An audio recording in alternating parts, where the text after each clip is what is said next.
सच्चे दरबार की जय। बोलिए जहारवीर महाराज की जय। सारा समझ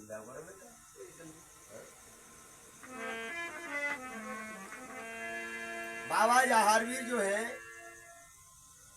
उनके बाबा का नाम है उम्रपाल। अब बताओ जितनी बात हमें कहाँ मालूम हुई। और उनकी दादी का नाम है रानी सारंगी। उम्रपाल रहने वाले कहाँ के थे? संबल के। अच्छा, इसीलिए उन्हें संबलिया चौहान कहा जाता है। विपत पड़ी राजा बस्ती छोड़ी जाए बसायो दलेलो गाँव। जो दलेला है शहर दलेला, उम्रपाल के नाना रहते थे वहां पर। और रहते थे उम्रपाल के नाना। उम्रपाल रहने वाले संबल के थे, लेकिन उनकी ननिहाल थी कहाँ? ददरेवा।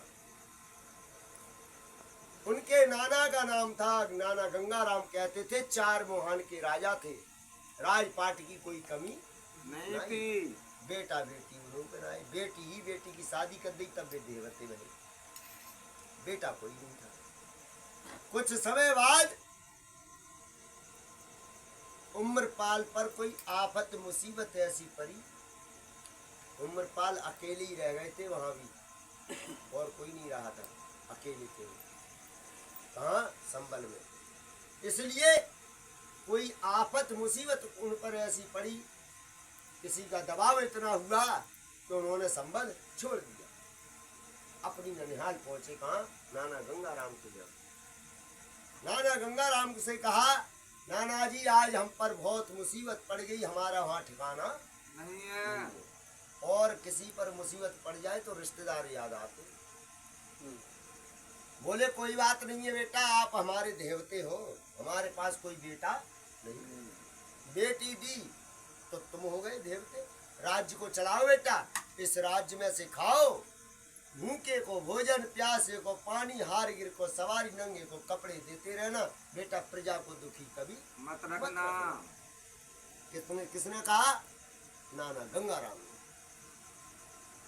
आज उनके नाना गंगाराम ने इतना कहने के बाद राजपाट सौंप दिया।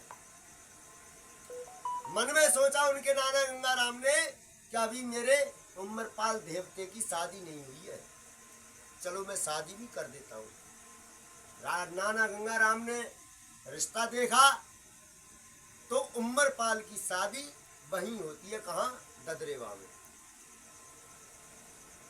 उनके नाना गंगाराम शादी करते हैं। उस समय उनकी उम्र 16 साल की थी। इनकी उम्रपाल का विवाह हुआ तो बटे बतासे खर्चे दाम। उम्रपाल की शादी कहाँ से हुई? हैं? ददरेवा तो उनकी ननिहाल थी। ददरेवा से ना हुई, ददरेवा में तो उनकी ननिहाल थी। हैं? ददरेवा में हुई ना, ददरेवा हाँ, ददरेवा से बारात गई। कहाँ गई? ददरेवा से उम्रपाल की चली वहां से जब बारात। नाना गंगाराम उनकी शादी कराते हैं। रिश्ता कहाँ से तय करते हैं?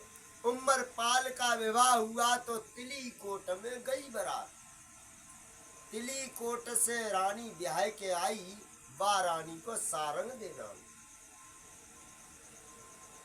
सारंग दे महलों में आ गई। कुछ समय व्यतीत हुआ, कुछ समय के बाद रानी सारंग दे की कोख से एक बेटे ने जन्म लिया। एक बेटा पैदा हुआ, नामकरण रखाए गए। तो उस बेटे का नाम क्या पड़ा? जेवर सिंह। उनका नाम जेवर पड़ा। गरम होगा पीछे से। और जेवर ज्यों ज्यों सियाने होते गए त्यों त्यों चिंता होने लगी। किसको होने लगी? उनकी माँ को। जेवर की माँ कौन थी? सारंग। याद रखना, कभी कोई पूछे तो। जेवर की माँ कौन थी? सारंग। जेवर जब 11 वर्ष के हो गए तो रानी सारंग दे कहती है, पिया हमारा बेटा 11 वर्ष का हो गया, इसकी शादी के बारे में सोचो, क्योंकि राजपाट आगे को भी कोई ना कोई चलाने वाला चाहिए। है नहीं? रानी सारंग दे ने कहा तो राजा उम्रपाल कहते हैं, कोई बात नहीं है रानी, मैं अपने बेटे की शादी धूमधाम से कर दूंगा। रिश्ता आने लगे, रिश्ता को ढूंढने लगे। राजा जेवर का विवाह होता है साहब। विवाह की तैयारियां होती है। राजा जेवर का विवाह हुआ। उनका कहां से हुआ? उनकी तो बताई हुई लोगों ने, तुम बताओ।